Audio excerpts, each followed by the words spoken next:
Hey, Adam here with a simple and fast review of the MEGAWHEELS Electric Scooter. We're going to open it up, show you what it looks like, test it out, and of course let you know whether or not it's worth buying.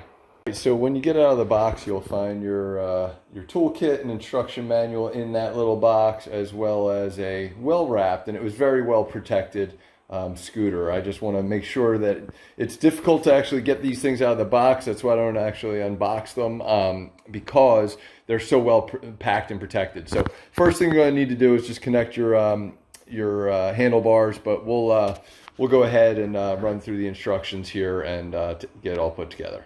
So in the box, you'll have your instruction manual that's going to include app connection, everything like that. Kind of their little, we'll call it a screwdriver, and then of course your power connection. Now there's going to be a simple wall plug mount, and it's going to just connect probably either this side or the other side. I'm not sure. We'll flip it over here. Nope, does not look like it's there. So let's figure this out. So dummy me, it's actually in a very convenient spot, right in the front, right by your feet. So actually far more convenient. Previous models have had it underneath the feet, or underneath where you put your foot. So we'll go ahead and show you how to connect the handlebars here.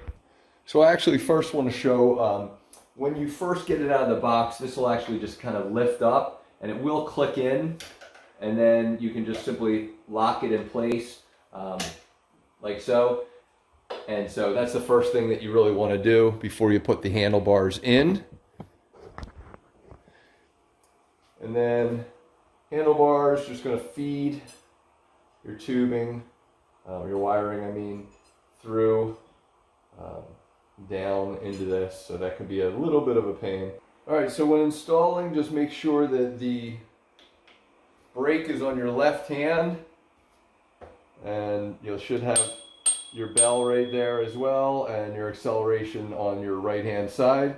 And you're just going to simply use your screws. There should be about 4 of them, and then your screwdriver to actually there's going to be a spot for 6 of them.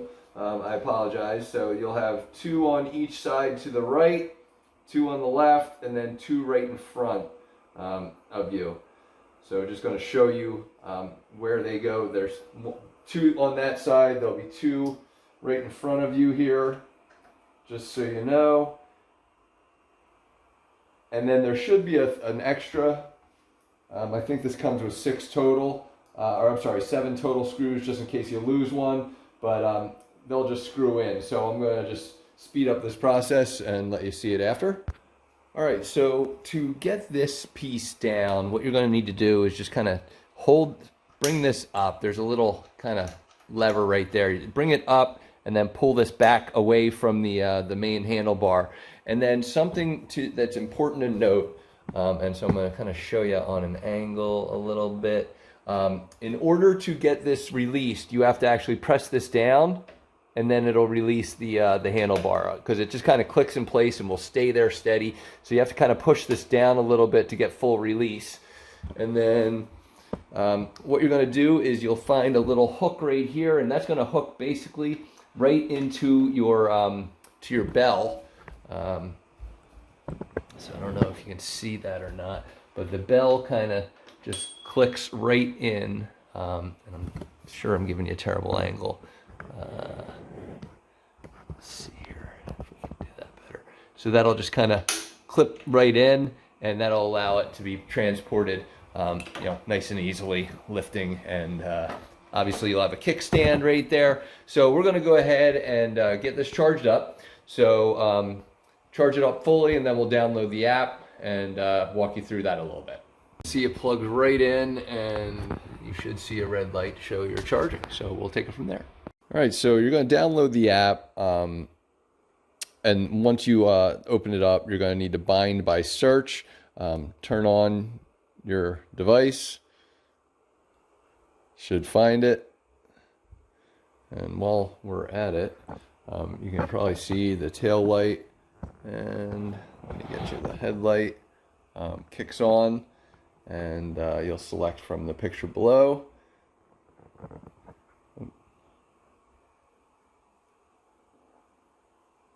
Oh, I need to name it. So call it Scooter.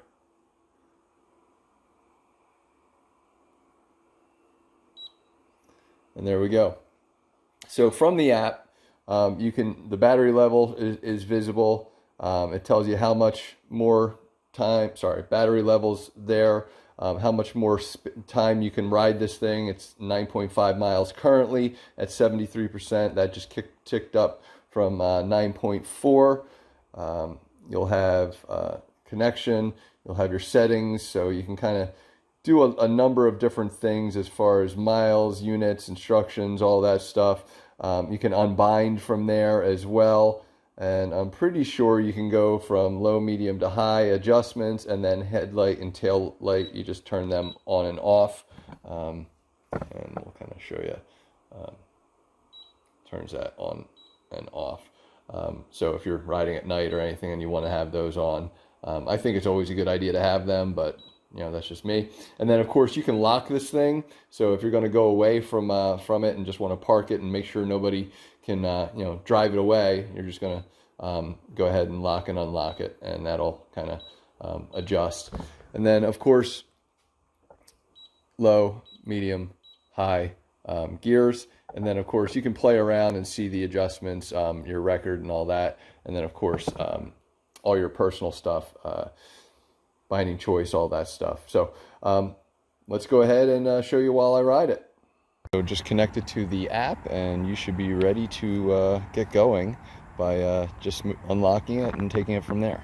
You may need to go to the null startup section and turn it to on in order to get this thing to move, because otherwise it'll just kind of frustrate you and you won't understand why it won't go.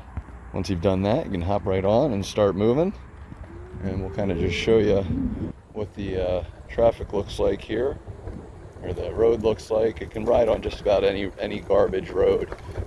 You'll hear me kind of vibrating because you will get a little bit of that. Obviously you'll have your brake and your little bell. It can ride on kind of any type of surface, believe it or not, like just ride it around on grass or whatever. So good road, bad road, it doesn't really matter. You'll be able to kind of go pretty fast as well. Kind of peaking, take a different route.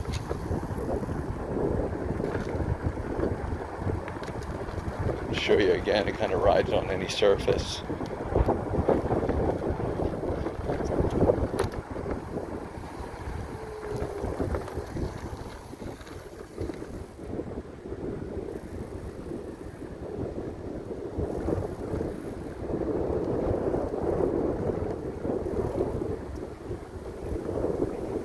Going uphill a little bit, so we'll see a bit of a slowdown.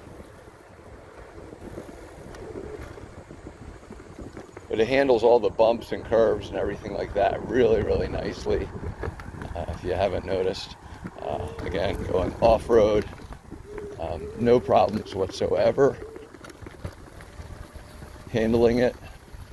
Obviously be careful so that you can handle the road as is.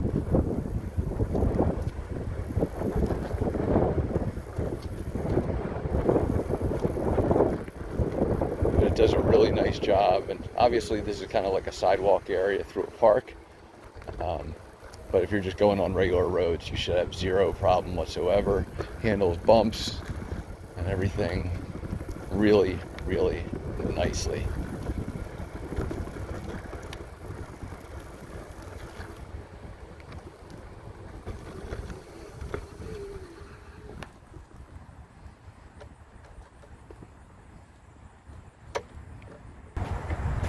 So there you have it. This thing is really great, great for mileage. If you're looking for speed, there are other options out there, but if you're looking for something that's just going to get you to and from work or long treks or anything like that, this is a fantastic option. So definitely worth buying. Hopefully this review helps, and thanks for watching.